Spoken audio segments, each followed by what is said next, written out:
Bonjour et bienvenue dans cette nouvelle vidéo de géométrie au compas et à la règle. Aujourd'hui, on va voir comment diviser un cercle en 5 parties égales en utilisant uniquement le compas et la règle. Avec un rapporteur d'angle, on pourrait utiliser la mesure de 72 degrés, donc 360 divisé par 5, pour placer les 5 cadrans, enfin les 5 parts du cercle. Mais voilà, c'est intéressant de voir les constructions au compas et à la règle. Et donc il y a plusieurs manières de faire, je vais vous montrer deux manières différentes dans cette vidéo, et la deuxième manière on va la faire deux fois, une fois plus développée et une fois un petit peu plus de manière plus minimaliste, et je me servirai aussi de ce troisième exemple pour vous montrer la division du cercle aussi en 10 et en 20, parce qu'une fois qu'on a divisé en 5, c'est tout aussi facile de diviser en 10 et en 20, même sans utiliser de bissectrice. Et à la toute fin de la vidéo, je vous parlerai de quelques utilisations, notamment par exemple ce dessin qui est basé sur des symétries en 10 et en 5. Et donc je m'appelle Lucie Rose, je donne des cours de géométrie, surtout en ligne, parfois des stages en personne, principalement autour de la géométrie dans les styles de l'architecture gothique, avec les rosaces, les arches, etc. Mais pas seulement. Et cette vidéo fait partie de la série boîte à outils pour voir les différents éléments de base, pour aller un petit peu plus en détail et pouvoir bien les comprendre indépendamment pour ensuite que ce soit plus facile de faire des dessins plus complexes. Ah oui, et avant qu'on passe à la construction, j'ai oublié de mentionner que je sors d'un rhume et que j'ai donc la voix un petit peu prise, comme vous aurez pu l'entendre. Donc je vais vous montrer deux manières différentes de diviser le cercle en 5. Ce sont deux méthodes que j'ai apprises dans mes études, dans mon master à l'école d'art traditionnel à Londres. Ce sont aussi deux méthodes qu'on retrouve dans ce livre qui est en anglais mais qui est vraiment super. Pour la géométrie, c'est assez simple. De John Allen, donc Drawing Geometry, avec toutes les techniques un peu de base au compas et à la règle pour plein de division du cercle et de construction géométrique. Et donc là, c'est pour tracer un pentagone dans un cercle. Donc on va utiliser cette méthode-là et celle-ci. Et il y a d'autres méthodes aussi sur comment tracer un pentagone à partir d'une ligne de base plutôt qu'à partir d'un cercle. Et je mettrai le lien du livre dans la description. Donc nous ici, on va voir ces deux méthodes. La première, des fois on l'appelle la méthode du yin-yang, vous allez voir pourquoi. Je vais commencer par celle-ci, je vais vous la montrer en détail et après je vous montrerai une autre méthode qui est celle que j'utilise le plus moi personnellement. Donc la deuxième méthode, je vous la montrerai deux fois pour avoir la version plus détaillée et puis une version un peu plus sobre on va dire en termes d'étapes sur le papier pour que ce soit moins encombrant. Et j'en profiterai pour vous montrer la division aussi en 10 et en 20. Donc ici, je vais commencer par placer un cercle sur un axe horizontal. Donc là, j'ai déjà divisé ma feuille en deux de manière horizontale. Vous pourriez placer votre feuille en portrait ou en paysage, c'est la même chose. Juste commencez bien avec un axe horizontal parce que c'est important pour l'orientation de notre pentagone, de notre division en 5. Donc ici, j'ai une feuille de format A4. Vous pourriez faire plus petit ou plus grand, mais bon, c'est un bon format pour commencer. Et j'ai marqué le centre de ma ligne et je marque ici 8 cm pour le rayon de départ. Il n'y a pas besoin que ce soit exactement 8 cm, c'est juste parce que ça tient bien sur la feuille. Vous pourriez faire un cercle de n'importe quelle taille. Donc je me place bien au centre et j'ajuste mon compas à 8 cm. Et je fais un premier cercle qui va être le cercle qu'on va chercher à diviser en 5 parts égales. Voilà. Ensuite, avec le même rayon que je viens d'utiliser pour tracer le cercle, donc qui est toujours sur mon compas, je vais faire la division en 6 depuis l'axe horizontal. Donc comme je le disais, ces deux méthodes utilisent à la fois la division 6 et la division 4, qui sont vraiment à la base de tout le reste. Donc je viens placer mon compas sur l'intersection entre la ligne horizontale et le cercle, et je viens tracer un arc de cercle, comme ça. Donc une mandorle ou une vesica piscis, cette forme ovale avec pointue, une forme d'amande. Et exactement la même chose de l'autre côté. Donc vous allez voir que les deux arcs ici passent par le centre et sont tangents entre eux. Donc là, avec les intersections que j'avais déjà avec l'horizontale, ces nouveaux points, ça fait 6 points sur le cercle et c'est 6 parts égales, donc c'est la division 6. Vous pouvez aller voir ma vidéo sur ce sujet-là. Et ici, ça va nous servir à tracer des axes verticaux qui vont me donner très exactement le demi-rayon à chaque fois, le demi-rayon de mon cercle de base. Comme ça ici. Donc là, on a exactement la même distance de chaque côté. C'est vraiment la moitié du rayon du cercle. Et à partir de ces demi-rayons, je vais pouvoir tracer deux nouveaux cercles. Donc, leurs centres vont être sur les demi-rayons. Et le rayon de ces deux nouveaux cercles va être jusqu'au centre du cercle de départ. Et ça devrait aussi toucher la circonférence extérieure du grand cercle. Et je peux tracer ce petit cercle qui vient s'inscrire dans la mandorle. Il est tangent de chaque côté ici. Et la même chose de l'autre côté, comme ça.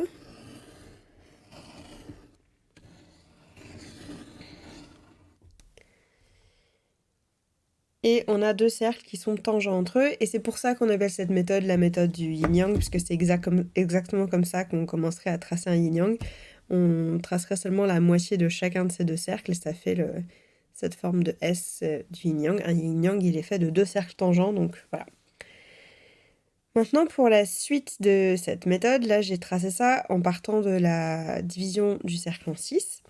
On va rajouter une perpendiculaire verticale, donc c'est pour ça que je dis que ça utilise aussi la division en 4, parce que ça vient diviser le cercle en 4 entre l'horizontale et la verticale qu'on va chercher. Et pour trouver cette perpendiculaire, vous pourrez revoir aussi ma vidéo sur la division en 4 et le carré, etc., que je mettrai en lien quelque part. Donc on vient prendre à peu près les 3/4 du diamètre du cercle. Ici, on se trouve qu'on l'a exactement grâce à nos demi-rayons. Donc vous pourriez prendre ça, mais la mesure n'a pas besoin d'être exactement les 3/4 du diamètre du cercle. Ce qui est important, c'est qu'on va utiliser la même de chaque côté. Donc d'abord, du côté droit ici, je viens placer un arc de cercle en haut, un arc de cercle en bas. Et c'est là qu'avec exactement la même mesure, peu importe exactement quelle mesure, je viens placer mon compas de l'autre côté et je marque aussi un petit arc de cercle en haut et en bas. Ça va venir croiser les arcs de cercle précédents. Et ça me permet de tracer la perpendiculaire. Comme ça ici. Et à partir de là, on a un dernier élément qui est qu'en fait, on va venir placer un arc de cercle qui va être tangent aux deux autres. Donc le centre va être notre intersection avec la verticale et le cercle ici en bas, au sud. Et l'arc de cercle va être juste tangent avec les deux autres, donc il va juste venir les frôler. Et donc on pourrait ajuster la mesure directement en plaçant la pointe du compas ici et en ajustant le rayon par là. Mais au début, c'est pas toujours facile, donc il vaut mieux avoir un point d'intersection précis. Et dans ce cas-là, on va le trouver en alignant le centre de ce cercle à droite et l'intersection en bas, le point sud de ma verticale et du cercle. Donc je trace un trait qui relie ces deux points, donc le centre ici et le point sud de mon cercle, comme ça. Et maintenant, ça va me donner le rayon, donc le centre de mon arc de cercle va être ici, et mon rayon va être à cette intersection avec le cercle de droite. On aurait pu même le faire le même trait à gauche, mais normalement ça donne la même chose. Cette intersection-là, et normalement, quand je trace mon arc de cercle ici, il va être tangent aux deux cercles qu'on avait précédemment. Et on voit que c'est un rayon particulier, c'est pas le même rayon que les cercles que j'avais au départ, c'est un autre rayon. Et ce rayon-là ici, c'est déjà 1/10 du cercle. Vous verrez ensuite pourquoi. Donc on pourrait déjà marquer ça tout le tour du cercle pour trouver la division en 10, même s'il y a une autre méthode que je vous montrerai après. Mais pour l'instant, ça m'a donné... Je vais tracer un premier trait, donc mon arc de cercle ici, qui coupe le grand cercle de chaque côté. Je peux venir tracer un segment comme ça. Et ça va être le premier côté de mon pentagone. C'est la base du pentagone de la figure à 5 côtés. Et donc pour trouver les autres points du pentagone, je vais venir ouvrir le compas à toute la largeur de ce segment. Et donc là j'ai maintenant 1/5 du cercle sur mon compas normalement. Et je vais venir marquer ça sur la circonférence du cercle à droite, ici. Et sur la circonférence du cercle à gauche. Voilà, à partir de ce point-là. Et maintenant, à partir de chacun de ces points que j'ai trouvés plus haut sur le cercle, si je remonte encore, je devrais tomber sur le point nord. Alors ici, je suis un petit peu trop haute. Alors c'est là où la division en 5 est assez délicate, c'est qu'il faut être vraiment très précis à chaque étape. Et comme il y a beaucoup d'étapes, les petites erreurs s'accumulent pour finir par faire des décalages de 1, 2, 3 mm parfois. Donc ici, il faudrait que je place ma pointe de compas un peu plus près de mon point d'origine, à peine plus basse, et que je réajuste le rayon un petit peu plus court. Donc c'est avec cette division-là que c'est important d'apprendre à ajuster sa division. J'y reviendrai dans la méthode d'après pour tomber plus exact. Mais quand on ajuste comme ça, il faut repartir du départ pour replacer ces autres points sur le cercle. Et si on a eu besoin de faire ça, c'est bien de remarquer à quel endroit exactement est l'intersection qui nous intéresse pour bien la retrouver. Voilà. Donc je vais tracer le reste du pentagone. Donc avant de le faire, je vais juste bien marquer les points qui font partie de la division en 5 ici. Vous verrez dans l'exemple plus tard quand j'ajouterai 10 et 20 pourquoi je fais ça. Donc 5, je vais marquer 5 en haut et je vais tous les identifier comme 5 qui font partie de la division en 5. Les autres intersections sur le cercle correspondent à d'autres choses. Voilà. Tous ces points-là font partie de la division en 5. Et donc, si je les rejoins, on devrait avoir un pentagone, donc une figure à 5 côtés égaux.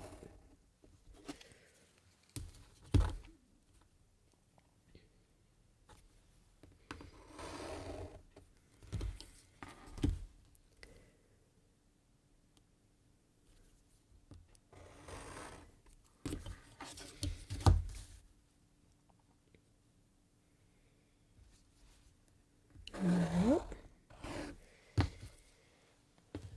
On pourrait aussi relier chaque point au centre pour avoir vraiment la division du cercle comme en part de gâteau. Et aussi ici, je vais prendre une feuille de papier calque pour venir tracer l'étoile à 5 branches. Vous pourrez le faire directement sur le dessin. Des fois, c'est intéressant d'utiliser un papier calque pour pouvoir soulever et pas avoir toutes les étapes sur le même dessin. Des fois, ça peut nous embrouiller un petit peu. Donc voilà. Mais vous pouvez aussi tout à fait le faire sur la feuille de papier. Voilà, donc je mets un morceau de chaque côté en haut. Et pour pas que ça bouge, c'est quand même bien de mettre aussi un morceau de chaque côté en bas. Voilà. Et donc, je vais utiliser ça pour tracer l'étoile à 5 branches. L'étoile à 5 branches, elle rejoint donc les 5 points de la division en 5.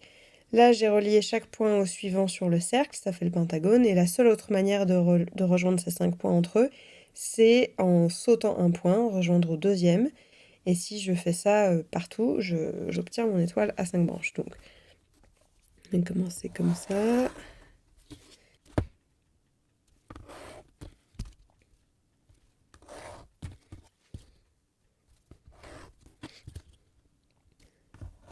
Voilà. Et donc, ce qui est intéressant à propos de cette étoile, c'est qu'elle est faite d'un seul trait, c'est pas deux formes superposées. Donc, par exemple, contrairement à l'étoile à 6 branches, qui est faite de 2 triangles, ou à l'étoile à 8 branches, qui est faite de 2 carrés, ici, c'est vraiment juste une seule forme.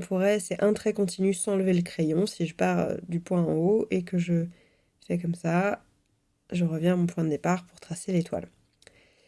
On peut aussi noter qu'il y a un pentagone qui se dessine à l'intérieur ici, pointant bas, donc un plus petit pentagone qui est au cœur de l'étoile, et qu'une des intersections des branches de l'étoile ici tombe pile sur notre arc de cercle du bas, qui nous a servi à tracer l'étoile.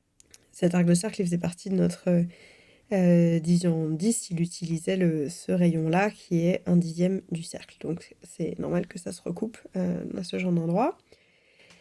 Et ici, je vais ajouter juste une étape au compas pour vous montrer une variante de cette étoile. Si je trace une fleur cette fois-ci, donc des formes de pétales, avec le même rayon que j'ai utilisé pour placer les points. Donc j'ai 1/5 du cercle sur mon compas. Et cette fois-ci, je trace les arcs de cercle en entier.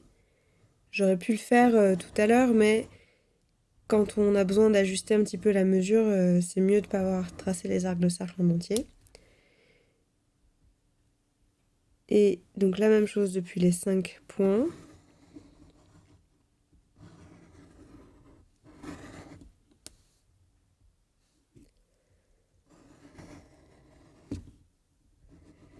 Et vous allez voir apparaître une fleur à 5 pétales qui, pareil, on pourrait la tracer sans l'étoile à 5 branches. Mais ici, c'est intéressant de voir les endroits où ça se recoupe.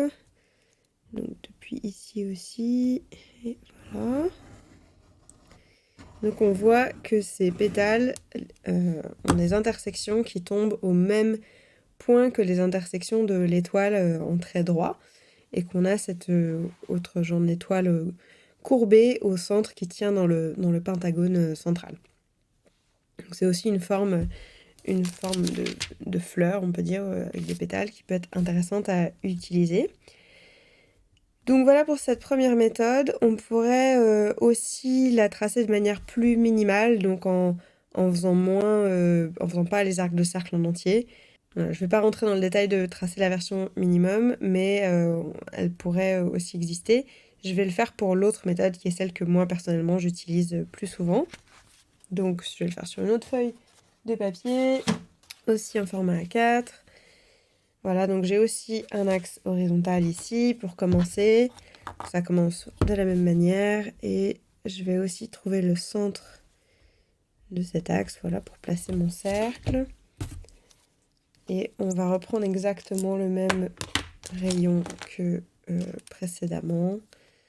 Donc je vais le remesurer sur le dessin. Vous pourriez réutiliser la règle, mais voilà, donc c'était 8 cm. Encore une fois, là, c'est juste pour que ça tienne sur la feuille. Vous pourriez faire 8 cm et demi, ce serait pareil. Ce seraient les mêmes étapes. Donc je trace mon premier cercle. Ça c'est la deuxième méthode, qui n'a pas de surnom précis. Et ici je vais la tracer bien en entier et après je ferai une version plus minimale. Donc ça commence de la même manière mais seulement à moitié. C'est-à-dire qu'ici j'utilise le même, donc le rayon du cercle. Donc c'est aussi la division en 6 depuis le point à droite. Et seulement depuis le point à droite. Donc pour cette version-là, je fais seulement le côté droit, comme ça, qui va me permettre aussi de trouver le demi-rayon. Donc je trace ma verticale qui m'a été donnée par la forme d'amande. Et je vais aussi avoir besoin de ma perpendiculaire, donc de la division du cercle en 4. Donc j'ai déjà à l'horizontale. Si je cherche la verticale, je vais ici avoir besoin des 3/4 du diamètre de mon cercle. Et je vais faire un arc de cercle en haut et un arc de cercle en bas. Et comme vous pourrez le revoir dans ma vidéo sur la division du cercle en 4, c'est pas le fait que ce soit exactement les 3/4 du diamètre qui est important, c'est le fait qu'on utilise la même mesure de chaque côté. Et le fait d'utiliser les 3/4, la seule chose c'est que ça me donne une intersection qui est proche qui est à l'extérieur du cercle mais qui est pas trop loin en dehors. C'est ça, c'est pour ça que j'utilise cette approximation. Voilà. Et donc à partir de ces deux intersections, on peut ajouter notre verticale, comme ça ici. Voilà, donc on a une moitié de division en 6 qui m'a donné la mesure du demi-rayon ici. On a la division du cercle en 4. Et ça, à partir de ça, on va pouvoir trouver notre division en 5. Et ça va se faire en 2 étapes à partir de là. Première étape, je vais utiliser ce demi-rayon comme centre. Donc je vais marquer 1 ici. Et le rayon va être vers mon point nord, ici. Donc l'intersection de la verticale et du cercle en haut. Je vais utiliser donc ce centre et je vais ajuster le rayon de mon compas jusqu'au point nord, à l'intersection ici en haut. Et cette mesure, ici, je vais l'abaisser sur mon axe horizontal à gauche. Donc je pars du nord et je descends mon arc de cercle, comme ça, jusqu'à avoir l'intersection avec l'axe à gauche. Ok ? Ça, c'est l'étape 1. Et l'étape 2, cette fois-ci, je vais placer la pointe du compas sur ce point nord, ici, donc 2. Et je vais placer la pointe du compas, donc là je disais. Et cette fois-ci, je vais devoir ajuster à nouveau l'ouverture du compas. Je vais ouvrir un peu plus pour atteindre l'intersection ici de mon arc de cercle et de l'horizontale. Ok ? Et je vais marquer cette mesure sur la circonférence du cercle. Donc ici, je peux faire un grand arc de cercle. Ce qui est important, c'est que je veux cette marque à gauche et à droite sur le cercle. Et donc là, le rayon que j'ai sur mon compas actuellement, c'est déjà 1/5 du cercle. Donc là, j'ai déjà les 1, 2, 3 premiers points de la division en 5. Et pour trouver les deux suivants, je repars de chacun des points à gauche et à droite. Et je marque la circonférence du cercle vers le bas ici.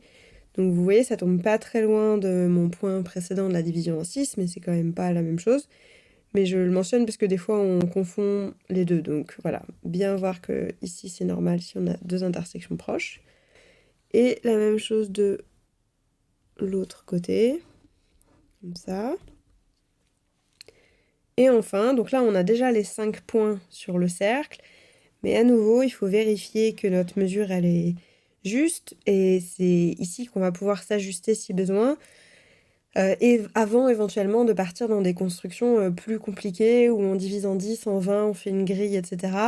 Ça vaut le coup de s'ajuster maintenant parce que ça va se répercuter sur tout le reste. Et voilà, donc la division en 5 elle est capricieuse et c'est normal si ça tombe pas juste du premier coup. Donc ici on va voir, je place le compas sur, donc j'ai ces deux derniers points que j'ai tracés qui correspondent à la division en 5. Et je vérifie, bon, voilà, par exemple, bon exemple, ça tombe pas juste.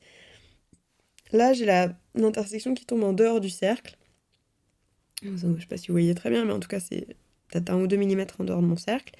Ça veut dire que là, la mesure sur mon compas, elle est un petit peu trop grande. Ça peut être arrivé à plein d'endroits, à ma verticale ici, qui est pas juste, à cet arc de cercle-là, ou celui-ci. Peu importe. En tout cas, ici, on va repartir du point de départ qui est le nord, ici. Et je vais réduire un tout petit peu l'ouverture du compas. Parce que là, je suis tombée en dehors, ça veut dire que ma mesure est trop grande. Donc si je réduis un petit peu, mais c'est vraiment un demi-millimètre de chaque côté, comme ça.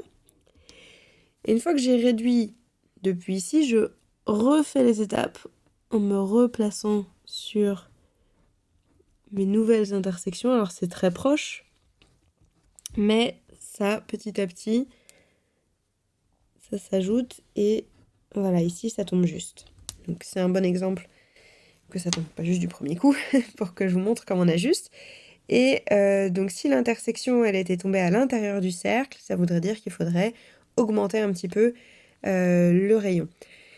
Et c'est important de le refaire depuis le début parce que si on s'ajuste juste à la fin, ça change, ça nous fait pas une division égale, ça fait juste que le dernier segment est plus court. Pour que ce soit tout bien égal, il faut vraiment réajuster depuis le départ et marcher le compas, on appelle ça en anglais walk the compass, autour du cercle, comme ça. Et donc là, on a nos 5 points. Alors, je vais marquer 5 sur chacun de ces points. Voilà, ici, attention au point de la division en 6 qui peuvent porter à confusion. Je vais juste marquer 6 à côté pour qu'on sache à quoi ça correspond. Comme ça. Et donc voilà. Et on va tracer à nouveau notre pentagone. Je ne vais pas refaire l'étoile à 5 branches, mais on pourrait. Comme ça.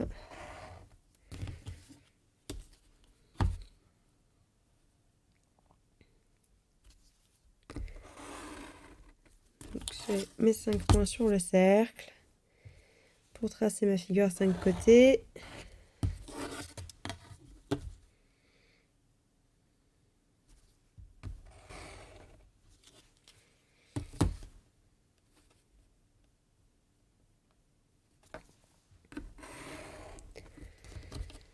Voilà, et on pourrait aussi faire les axes de symétrie depuis chacun des points avec le centre, et ça ferait vraiment la division du cercle. Je vais le faire ici, en 5 parts égales. Vous notez que comme c'est un chiffre impair, les axes de symétrie ne s'étendent pas pour l'instant. On le verra avec la division en 10. Voilà. Là, j'ai 5 parts égales. Donc comme je vous le disais, ça c'est la méthode que je préfère. Il y a un petit peu moins d'étapes que sur celle-ci. Enfin, le cercle est un peu moins encombré. Même si ici aussi on pourrait faire une version qui est simplifiée et qui est plus claire ou qui encombre moins le cercle. Voilà, donc je vais vous montrer cette méthode à nouveau, donc exactement la même, mais de manière encore plus simplifiée pour vraiment laisser le cercle le plus vide possible pour ne pas compliquer avec le dessin qui pourrait avoir lieu par la suite. Donc à nouveau, même feuille de papier, même format, je trouve le centre et je vais encore commencer avec un cercle de même rayon. Donc c'était à peu près 8 cm. Je vais le remesurer sur mon dessin précédent. Comme ça ici. Et donc je place ça sur un axe horizontal. Donc là c'est exactement la même méthode que celle que j'ai fait juste avant, mais de manière plus minimale. Donc c'est-à-dire que ici j'ai tracé mon cercle. Donc la première étape de cette méthode, c'est de placer la moitié de la division en 6 sur le côté droit ici pour trouver le demi-rayon. Et ici, au lieu de faire l'arc de cercle en entier, je vais juste, donc j'ai toujours le rayon du cercle sur le compas, je vais juste me placer à droite avec l'intersection avec l'horizontale et je vais marquer en haut et en bas, comme ça, sans faire l'arc de cercle entier. Ça me suffit en fait, ce dont j'ai besoin, c'est juste ces petites intersections. Et je peux avec ça tracer, je pourrais tracer ma verticale, mais à nouveau je ne vais pas tracer la verticale en entier. Je vais juste ici venir trouver l'intersection avec mon horizontale. Ça c'est mon demi-rayon, c'est ça qui m'intéresse, j'ai pas besoin du trait entier. Par contre, je vais avoir besoin aussi de ma verticale en entier ici parce que ça va être d'autant plus pertinent avec la division en 10 et en 20, vous allez voir. Mais donc à nouveau, j'utilise à peu près les 3/4 du diamètre, donc un rayon et demi, pour faire un petit arc de cercle au-dessus de mon cercle, en haut et en bas. Et à nouveau, la même chose à gauche avec exactement le même rayon. Ça me donne ces deux petites intersections qui me permettent de trouver ma verticale.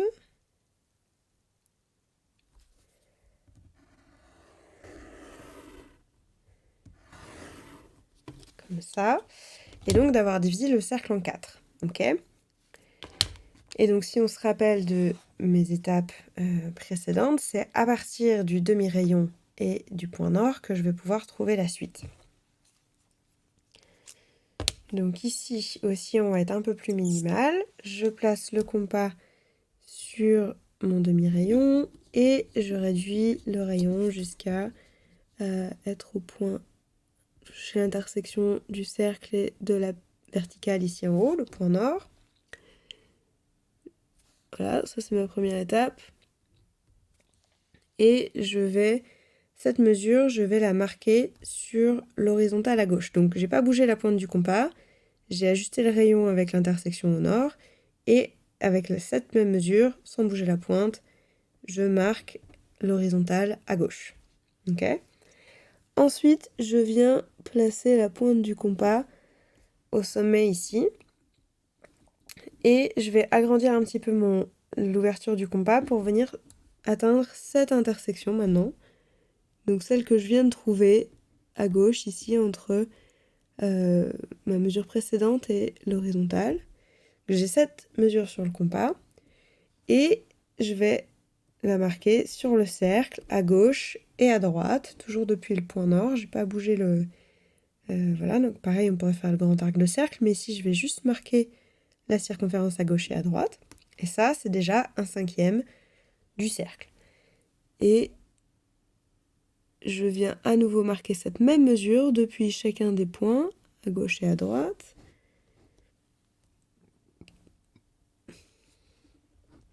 Et on va voir si, cette fois-ci, je tombe plus juste. Donc j'ai mes 2 derniers points de la division en 5. J'ai le point nord, à gauche à droite ici, à gauche à droite ici, c'est mes 5 points. Et je me replace sur un des 2 derniers pour venir voir si ça croise l'autre. Non, décidément, aujourd'hui, j'ai une mesure un peu plus grande. Vraiment, il y a des jours où ça tombe juste du premier coup, il y a des jours où c'est plus court. Donc c'est pour ça que là, je vais prendre le temps d'ajuster un petit peu. Je vais réduire un petit peu le rayon. Je remarque à gauche et à droite. Je me replace depuis ma nouvelle marque. Et la différence que j'ai créée au départ s'ajoute petit à petit pour que à l'arrivée ici, je tombe à peu près pile sur le cercle. Voilà, donc là, surtout si vous avez dû vous ajuster plusieurs fois, remarquez bien, repérez bien quelle intersection exactement correspond à la mesure à votre division en 5. Et je vais marquer ces 5 points comme tout à l'heure avec le chiffre 5 pour dire que voilà, ça c'est ma première division en 5. Et donc c'est exactement les mêmes étapes que sur mon dessin de gauche ici, mais de manière vraiment minimale. Vous voyez là, on a très peu d'encombrement du cercle, donc ça va aider pour la lisibilité du reste du dessin, si je construis beaucoup plus de choses par-dessus, des étoiles complexes ou voilà, n'importe quel diagramme. Et donc c'est pour ça que c'est intéressant. On pourrait aussi faire cette version-là de manière beaucoup plus minimale, mais voilà, je ne vais pas rentrer là-dedans. Et donc ici, je vais me servir de cette version plus minimale pour vous montrer comment, une fois qu'on a divisé en 5, surtout dans ces 2 méthodes qui utilisent la division en 4, donc j'ai une verticale et une horizontale ici, donc là j'ai divisé en 5, mais j'ai déjà tous les éléments pour juste diviser en 10, sans utiliser de bissectrice, et pour diviser en 20 aussi. Donc déjà pour diviser en 10, donc j'ai bien toujours le même rayon sur mon compas, que j'ai pris le temps d'ajuster juste avant. Donc là, j'ai 1/5 du cercle sur mon compas. Et vous voyez que la première division, je suis partie du nord ici. Je suis partie de l'intersection de la verticale et du cercle en haut. Et je suis comme descendue sur le cercle de chaque côté. Ok ? Maintenant, je vais faire la même chose depuis le point sud ici. L'intersection de la verticale toujours avec le cercle, mais en bas. Je place la pointe du compas. J'ai toujours le 1/5 du cercle sur mon compas. Et cette fois-ci, je remonte. Je marque à gauche et à droite vers le haut. Et depuis chacune de ces intersections, je remonte encore. À gauche et à droite. Et je vérifie que ça croise, et là normalement comme j'ai ajusté à l'étape d'avant, ça se croise bien. Donc là, maintenant, si j'ai mes 5 points précédents plus ces 5 nouveaux points là, j'ai une division en 10. Je vais marquer 10 à côté de mes nouveaux points, même si c'est dans l'idée une autre division en 5, mais j'espère que vous comprenez l'idée. Voilà, donc là, j'ai 10 points sur le cercle. Si on oublie ces petites intersections qui m'ont servi à construire, qui étaient la division en 6, et si on oublie l'horizontale. Donc déjà, si je relis ces points sur le cercle pour vous montrer la division du cercle en 10, je vais relier les points opposés sur le cercle, et le petit checkpoint, le point de repère, c'est de bien toujours passer par le centre du cercle. Comme ça, vous êtes sûr que vous tracez bien un des axes de symétrie. Je vais le faire d'une autre couleur, je vais le faire de cette couleur. Voilà. Parce que par exemple ici, là je passe bien par le centre, donc c'est le bon alignement. Des fois on fait l'erreur, on s'aligne avec la petite marque de la division en 6 qui nous a servi à construire. Mais on le remarque facilement parce qu'on passe pas du tout par le centre ici, donc c'est pas le bon alignement. Il faut bien s'ajuster avec les points opposés sur le cercle comme ça. On va passer par le centre, ça évite de faire l'erreur. Je vais juste repasser mon axe vertical de la même couleur parce que il fait partie de ma division en 10 ici.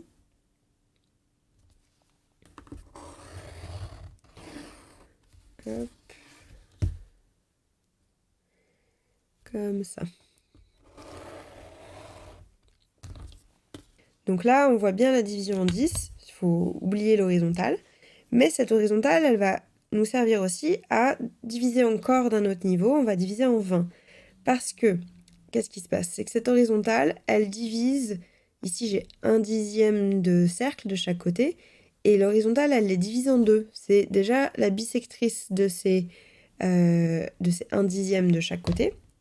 Donc, je vais faire exactement les mêmes étapes que j'ai fait tout à l'heure, avec le même rayon de 1/5 du cercle sur le compas. Mais cette fois-ci, je vais partir de l'ouest et de l'est. Donc, par exemple, si je pars du côté gauche ici, donc l'ouest sur mon cercle, je vais marquer en haut et en bas cette fois-ci. Donc, je vais vers la droite de mon cercle. Je pars de la gauche et je vais vers la droite. Donc, ensuite, de chacun des deux nouveaux points, je fais à nouveau plus loin vers la droite. La même chose depuis là-haut. Et encore une fois, je vérifie que ça se croise bien, ça devrait, puisque j'avais ajusté avant. Donc là, j'ai un point qui divise en 2 ici, un autre ici, un autre ici, un autre ici. Et voilà. Et pour que ce soit égal et que je tombe à 20 et que tous les dixièmes soient divisés en 2, je vais faire exactement la même chose depuis le point à droite, depuis l'est ici. Marquer vers la gauche cette fois, en haut et en bas. Donc mes deux nouveaux points. Depuis ces deux points, je continue vers la gauche. Hop, et voilà, ici, pareil, ça devrait tomber pile sur le cercle. Et donc, cette fois-ci, tous ces nouveaux points, je vais les identifier 20. Vous n'êtes pas obligé de suivre cette numérotation. Pour moi, c'est une certaine logique, mais voilà. 20, donc tout ça, ça fait partie de la division en 20, ainsi que tous les points précédents. Comme ça. Et donc maintenant, si je relie tous mes points qui sont marqués 20 les uns aux autres, les points opposés sur le cercle, en passant bien par le centre, je vais avoir tous mes axes de symétrie de la division du cercle en 20. Alors là, c'est pareil, ma ligne horizontale, elle en fait partie, donc je vais la repasser de la même couleur. On s'assure de toujours bien aligner les points opposés en passant par le centre du cercle. Et on va avoir divisé le cercle en 20. Donc c'est pour ça que diviser en 10 ou en 20, c'est pas plus compliqué que de diviser en 5. Une fois qu'on a divisé en 5, on a déjà tout fait pour diviser en 20. Comme ça ici, Donc on en a 20 parts égales, donc ça fait des parts assez fines. Parce que, donc pour expliquer une dernière fois, ce qui se passe, c'est que là j'ai 5 points dont un appartient à ma division en 4. Et donc, comme pour diviser en 20, c'est comme si je faisais 5 fois 4 fois mes 4 points cardinaux. Et c'est ce pentagone qui pivote d'une certaine manière. Et donc on va avoir les 5 points à partir de chacun des 4 points cardinaux. Voilà. Donc je ne vais pas rentrer dans les détails des différentes étoiles de la division en 10 et de la division en 20. Ça pourra faire l'objet d'une prochaine vidéo. Voilà, j'espère que c'était clair. Si vous avez des questions sur les deux méthodes que je viens de vous montrer, n'hésitez pas à les mettre en commentaire. Voilà, comme je vous le disais, c'est un sujet où on peut développer plein d'autres vidéos, donc sur les étoiles, sur le rapport avec le nombre d'or, etc. Ça viendra sûrement plus tard. Pour les utilisations de la géométrie en 5, c'est un système de symétrie fascinant. J'ai un cours en ligne qui arrive au mois d'avril autour des possibilités de géométrie plus créatives autour de la symétrie en 5, mais ce sera uniquement en anglais, c'est avec The Gentle Penman. Je mettrai quand même le lien dans la description de la vidéo au cas où ça puisse vous intéresser. Et j'aurai sûrement d'autres cours aussi en français et en anglais plus tard sur le sujet. J'ai aussi un cours en ligne qui, si vous regardez cette vidéo bientôt, qui a lieu fin mars 28-29 donc 2026. Donc la semaine prochaine, normalement au moment où cette vidéo sort, ou en tout cas en fin de semaine, sur la grande rose de la cathédrale de Strasbourg. Je mettrai une image dans l'écran quelque part. Qui utilise principalement le système de symétrie en 8 et en 16. Vous pouvez jeter un coup d'œil à la vidéo sur la division en 4 et en 8. Mais qui utilise aussi des éléments de division en 5, donc avec des petits 5 foils, donc des petites formes de pétales en 5. Et donc voilà, donc ce sera une application de la division en 5 au milieu d'un autre système de symétrie pour un exemple de l'architecture gothique. Vous aurez aussi peut-être remarqué cet exemple derrière moi qui est une composition que j'ai fait il y a quelques années pour une exposition, qui est en fait un rosier sur fond d'un mur de pierre, donc qui est inspiré d'un village médiéval proche de Lyon. Et donc le fond est une grille décagonale, donc avec des décagones ici à 10 côtés et des pentagones entre les décagones. Donc voilà, c'est une grille tracée au compas et à la règle. Et j'ai conçu un petit motif d'une rose géométrique, on va dire, basée sur des pentagones et des rotations de pentagones.